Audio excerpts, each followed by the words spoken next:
Hello everybody, welcome back to the channel. I am the Inconsequential Runner, and for today's video let's talk a little bit about shoe wear and some of the vital clues that it can share with you. Okay, let's start with shoe wear, and let's use my shoes as an example. So these, as you can see, are the Invincible. This is the second version that came out. I have a good number of versions of Invincibles, but irrespective of the types of shoes that I have, all the different models, they all wear the same way.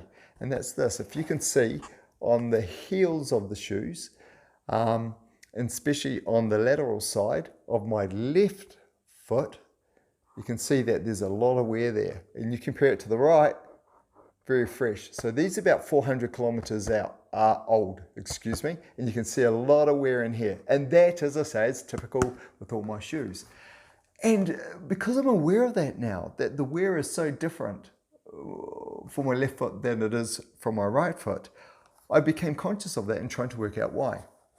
Now I do get almost an indicator of when I'm wearing my left foot faster than my right before the wear, and that is I can hear my left foot just scuff. It's a little bit lazy.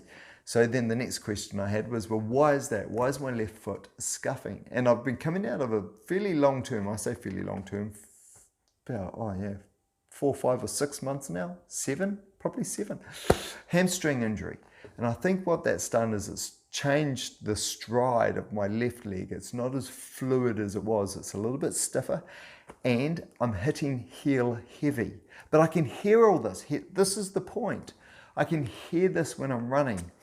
The feedback I'm getting when my left foot strikes the ground, especially in that region there, when my left foot strikes the ground versus my right foot, I can hear a little scuff with this. I hear nothing with this foot.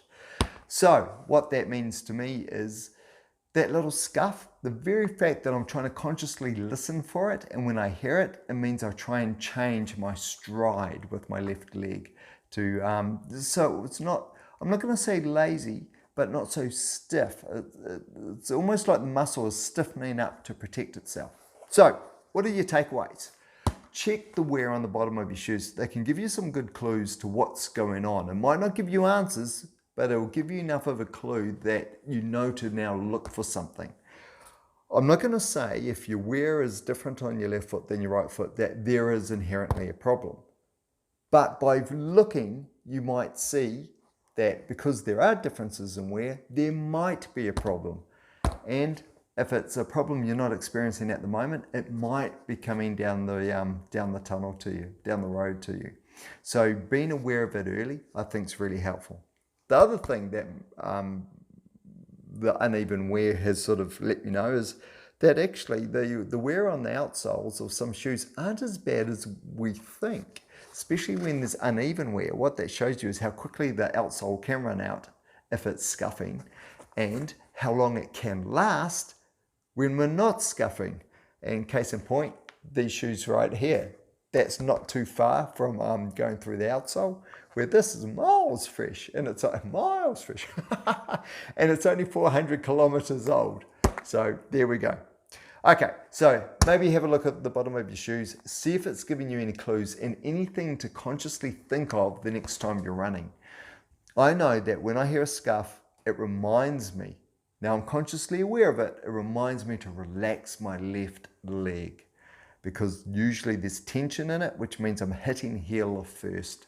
And I'm sort of hitting, not landing on the heel and rolling forwards, I'm sort of like pushing. If you can imagine your leg pushing on a brake pedal or a clutch in the car, it's kind of like doing that. It's sort of pushing the heel in rather than just striking and rolling. And that's because, I think it's because of my hamstring injury and my leg isn't relaxing, it's locking up. There we go. That's your tip for today. I should have put those together like that. It's probably made some excessive noise. Hey, thanks for your patience and getting all the way to the end. These videos, as you know, I do them all in one take just to make life easier for myself so I can upload it and not spend my day editing, especially when you've got sunlight, this going on in the background. Short, sharp tips. If they help you, fantastic. If they don't, then yeah, just move on to the next one. Sub 5-minute videos, and I think we're there now. Okay, enjoy your running. Enjoy your running. I love it. Take care.